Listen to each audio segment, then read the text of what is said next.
ఇప్పుడు ఈ వీడియో చూస్తున్న మీరు ఒక్కసారి మీ చేతిని కదపండి. ఈజీగా ఉంది కదా? కానీ దేవుడి దయ తప్పితే వచ్చే ఒక్క నిమిషంలో అదే చెయ్యి మళ్లీ కదులుతుందన్న గ్యారంటీ మీకుందా?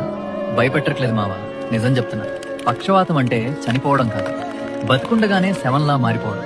మీ కళ్ళ ముందే మీ వాళ్ళు ఏడుస్తుంటారు, కన్నీళ్లు తుడవాలని ఉంటుంది, కానీ మీ చెయ్యి మీ మాట వినదు. గొంతులో మాట ఉంటుంది, కానీ పెదవి దాటదు. నరకం అంటే చచ్చాక కాదు, ఇక్కడే కనిపిస్తుంది.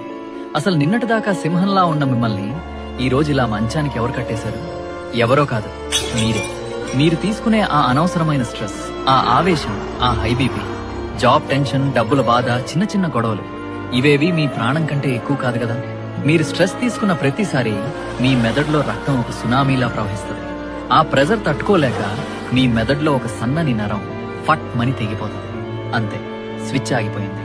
ఆ నరం బ్రెయిన్ లో ఏ పార్ట్ ని కంట్రోల్ చేస్తుందో మీ బాడీలో ఆ పార్ట్ శాశ్వతంగా స్విచ్ ఆఫ్ అయిపోతుంది. మీకోసం కాకపోయినా మిమ్మల్ని నమ్ముకున్న వాళ్ళ కోసం ఆ స్ట్రెస్ ని, కోపాన్ని తగ్గించుకోండి. లైఫ్ చాలా చిన్నది మావా, దాన్ని వీల్ చైర్ లో వెళ్లదీయకండి.